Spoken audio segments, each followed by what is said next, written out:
विश्व की प्रमुख जनजातियाँ, ये हमारा जो चैप्टर चल रहा था उसमें अपने जो है एस्किमो जनजाति के बारे में पिछले वीडियो में अपन ने बात की थी। आज विश्व की दूसरी जनजाति के बारे में हम चर्चा करने वाले हैं, बुशमैन। इसका नाम बुशमैन। बुशमैन जनजाति जो है वो निग्रेटो प्रजाति जो है विश्व में मानव की प्रजातियों को मैंने बताया था 3 भागों में बढ़ता, मंगोलिया, निग्रेटो। तो ये जो बुशमैन जनजाति है इसका संबंध जो है निग्रेटो प्रजाति से माना जाता है। अब निग्रेटो की शारीरिक बनावट के बारे में, उनके शारीरिक लक्षणों के बारे में जो है मैंने पहले आपको बता दिया था। अब बात करते हैं बुशमैन की। कहाँ पे निवास करते हैं, इनके निवास क्षेत्र के बारे में पढ़ेंगे, इनके भोजन के बारे में पढ़ेंगे, इनके जो निवास गृह जो है वो किस प्रकार का है, इनके आर्थिक क्रियाकलापों के बारे में पढ़ेंगे। इसके अलावा आधुनिक सभ्यता के साथ इनका संपर्क, ये सारी चीज़ों का जो है अपन अध्ययन करेंगे। बुशमैन इनकी जो है शुरुआत मानी जाती है आज से लगभग 20,000 वर्ष पूर्व अफ्रीका महाद्वीप जो है उसके कालाहारी मरुस्थल में हुई थी। अफ्रीका जो महाद्वीप का कालाहारी मरुस्थल है उसमें आज से लगभग 20,000 वर्ष पहले जो है बुशमैन जनजाति का वहाँ से सर्वप्रथम उद्गम हुआ था। शुरुआत में इनकी जनसंख्या जो थी वो ज़्यादा थी, पर जैसे जैसे समय व्यतीत होता गया, समय आगे बढ़ता गया, इनकी जो है जनसंख्या भी जो है लगातार क्या होती गई, कम होती गई। आज अगर वर्तमान में बात करें इनकी जनसंख्या घट करके 10,000 के लगभग रह गई है। तो कालाहारी मरुस्थल में आपको पता है वहाँ की जो जलवायु है किस प्रकार की है, वहाँ का वातावरण किस प्रकार का है। ऐसे कठिन वातावरण में भी जो है ये जनजाति आज भी अपना जीवन व्यतीत कर रही है। इसके अलावा बात करें बुशमैन जनजाति को वहाँ के स्थानीय क्षेत्रों में अलग अलग क्षेत्रों में कुछ अलग अलग नाम दिया गया है। बुशमैन जनजाति को अलग अलग नाम दिया गया। वो नाम कौन कौन से इससे संबंधित आपको जो है प्रश्न बन सकता है। तो बुशमैन जनजाति को बुशमैन के अलावा भी जो है कोसोन नाम भी दिया गया है, रवि नाम भी दिया गया है, और बसारवा नामक नाम से भी जो है बुशमैन लोगों को जाना जाता है। वो अलग अलग क्षेत्रों में इनका अलग अलग नाम है। आगे बात करें अब इनकी शारीरिक बनावट के बारे में। जैसे अपन ने एस्किमो लोगों की शारीरिक बनावट के बारे में पढ़ा था, उसी प्रकार बात करते हैं बुशमैन लोगों के शारीरिक बनावट के बारे में, यानी शरीर की दिखने में इनका किस प्रकार का होता है। तो आपको पता है जैसे कि इसका संबंध निग्रेटो प्रजाति से है। कौन सी प्रजाति से? निग्रेटो से। अब निग्रेटो के लक्षण शुरुआत में मैंने आपको बताए थे कि इनका रंग काला होता है, इसके अलावा इनके होठ वगैरह जो मोटे होते हैं, जबड़ा बाहर निकला होता है, कद जो होता है ये नाटे कद के होते हैं, ज़्यादा इनकी हाइट नहीं होती है। शारीरिक बनावट में देख लो इनका कद नाटा होता है। इसके अलावा इनके जबड़े और होठ दोनों ही क्या होते हैं, मोटे होते हैं। इनकी आंखें जो होती है वो बड़ी ना होकर के मीडियम साइज या उससे कह सकते हैं छोटी होती है। आंखों का आकार भी क्या होता है, छोटा होता है। ये बात हो गई इनके शारीरिक बनावट की। अब आगे बढ़ते हैं इनके निवास क्षेत्र में। वर्तमान में विश्व में जो है बुशमैन जनजाति के लोग किन किन क्षेत्रों में रह रहे हैं। जैसा कि मैंने बताया कि अफ्रीका का कालाहारी मरुस्थल, पूरा अफ्रीका महाद्वीप और उसके आसपास के जो क्षेत्र है, जो देश है, इनके दुर्गम पहाड़ी या पठारी क्षेत्रों में या मरुस्थलों में ये लोग निवास करते हैं।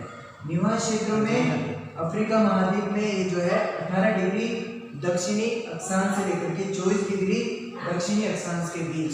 बात कर लेते हैं मैप में। मैप के जरिए मैं आपको बता देता हूँ कि ये जो जनजाति है बुशमैन जनजाति जो है ये हमारा विश्व का मानचित्र है। इस विश्व मानचित्र में ये रहा हमारा अफ्रीका महाद्वीप। अफ्रीका महाद्वीप में मैंने बताया 18 डिग्री से 24 डिग्री दक्षिणी अक्षांश, ये हमारी 0 डिग्री भूमध्य रेखा हो गई। 0 डिग्री भूमध्य रेखा। अब इससे 18 डिग्री से यहाँ से लेकर के इन वाले क्षेत्रों में 18 से 24 ये जो अफ्रीका महाद्वीप का जो है क्षेत्र आ रहा है, इसका ये प्रमुख कालाहारी मरुस्थल जो है ये वाला। इस मरुस्थलीय क्षेत्र में इसके अलावा आसपास के जो देश आ रहे हैं, नामीबिया हो गया, इसके लिए देख रहे हैं बोत्सवाना हो गया, इन क्षेत्रों में जो है ये बेजुबानालैंड हो गया, इन क्षेत्रों में ये जनजाति जो है निवास करती है।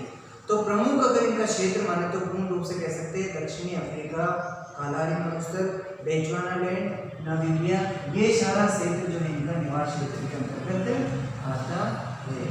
ये तो बात हुई बच्चों मानचित्र की। और अगर इनके निवास क्षेत्र के बारे में प्रश्न पूछे तो अपने को बताना दक्षिणी अफ्रीका में जो है 18 डिग्री दक्षिणी अक्षांश से 24 डिग्री दक्षिणी अक्षांश के मध्य। इसके अलावा जो देश आते हैं वो है दक्षिण अफ्रीका, बोत्सवाना, नामीबिया और अंगोला नामक देशों में भी जो है उसमें जनजाति है निवास करती है। ये हो गई इनके निवास क्षेत्र की बात। अब बात करते हैं इनके कालाहारी मरुस्थल जहाँ ये निवास करते हैं उस क्षेत्र के बारे में भी आपसे प्रश्न पूछे जा सकते हैं। उसकी जलवायु क्या है, औसत वार्षिक वर्षा कितनी होती है, वहाँ पे कौन कौन से वन्य जीव पाए जाते हैं, तो इसके बारे में भी थोड़ा सा चर्चा कर लेते हैं। कालाहारी मरुस्थल का जो धरातल है वो पूर्ण रूप से ऊबड़ खाबड़ है, समतल वहाँ पे आपको मरुस्थल नजर नहीं आएगा, ऊबड़ खाबड़ है। वहाँ की जलवायु की बात करें तो अर्ध उष्ण कटिबंधीय है, यानी कि गर्मी बहुत तेज भूमध्य रेखा से नजदीकी होने के कारण सूरज की किरणें जो है लंबवत वर्ष पर रहती है। इस वजह से उष्ण जलवायु आपको वहाँ पे मिल जाएगी और ये क्षेत्र जो है उष्ण कटिबंध क्षेत्रों में भी आता है, इसीलिए यहाँ की जलवायु जो है अर्ध उष्ण कटिबंध क्षेत्रों की है।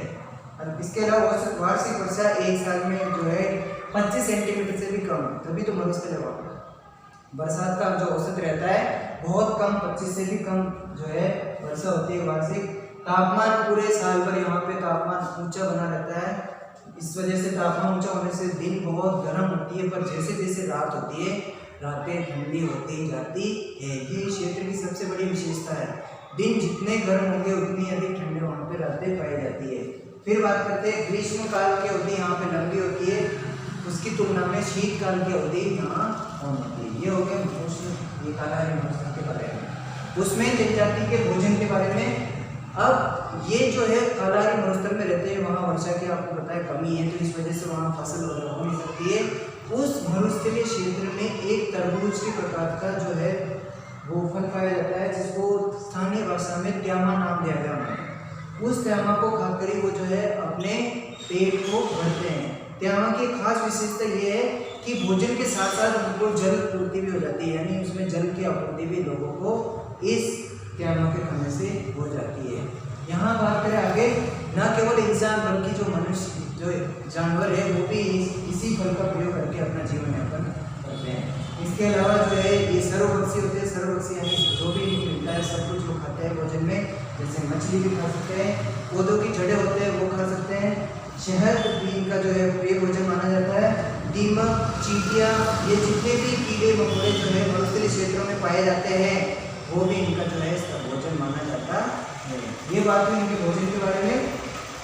अब एक बहुत महत्वपूर्ण बात है कि एटोसा जो प्रसिद्ध राष्ट्रीय उद्यान है अफ्रीका का, वो इन्हीं क्षेत्रों में, ये जनजाति इन्हीं क्षेत्रों में एटोसा राष्ट्रीय उद्यान के आसपास वाले क्षेत्रों में ही निवास करती है।